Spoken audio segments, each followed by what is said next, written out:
Hi guys, welcome back to my YouTube channel. So in this video, I'm gonna show you how to fix Microsoft Visual C++ runtime library error. So the first step is you type CMD and click on Run as Administrator. So now you have to give CMD one command. I will give the command in the description. So you have to copy the command. This is the command, only one command, and you have to paste the command in here. So when you click enter, you can see operation completed successfully.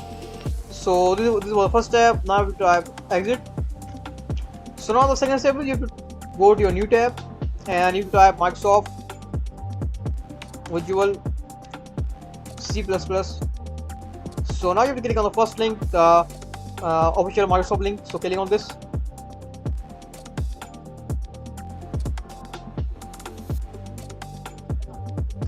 Just scroll down and so here it is.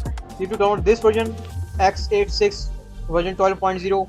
So you click on this bcdedit link, click on download. So as you can see, our download has been started and it's almost been completed. So now I will show you. So click on I agree and click on install.